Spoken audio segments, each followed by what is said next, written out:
Welcome back to the channel. This is Jason, and let's talk about the impending government shutdown. Now, what I want to say right off the bat is that what you can expect is not much at all, and let's talk about this.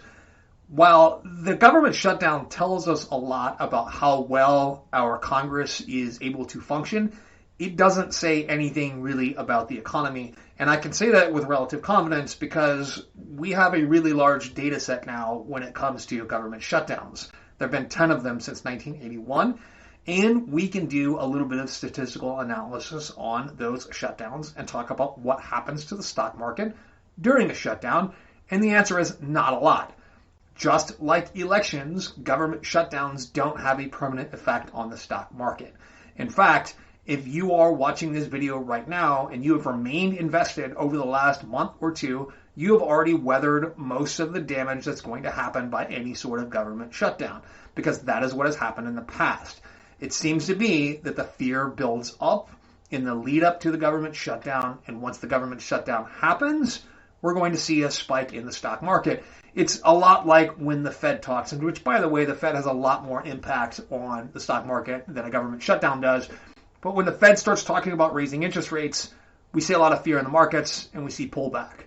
When the Fed actually raises interest rates, that's when we see a lot of disconcerting action in the stock market and we see a lot of people selling. But when the Fed announces a pause or the Fed reverses course on interest rates, long before the economy recovers, that's when the stock market actually starts to recover.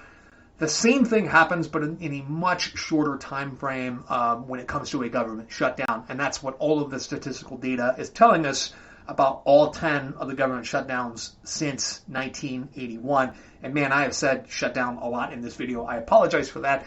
Just kind of winging this today, though, just trying to put out a short video this morning about this. The bottom line is you probably shouldn't worry. In fact, during a government shutdown, the stock market performs usually very well because of that scenario, like I described with the Federal Reserve, meaning once the news is announced, people jump back into the market. So I am not making any changes to my portfolio.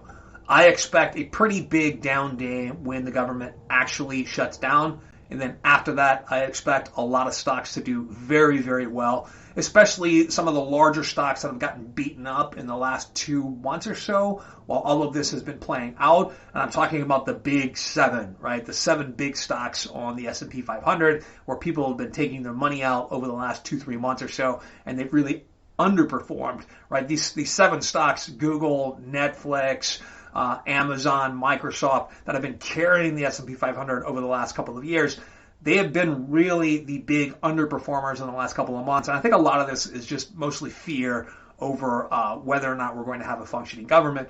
Once they realize that the American economy is far more divorced from the actions of Congress than it is from the actions of the Fed, people jump back into the market, and there's generally not too much of a problem. Anyway, this is kind of a theme on my channel where I'm always trying to allay people's fears when it comes to certain events that are outside of the stock market that people think are going to affect the stock market. This is kind of a theme of my channel. I'm just kind of continuing on that right now. Anyway, short message today. Hope you guys had a nice holiday weekend, and I'll see you next time. Bye.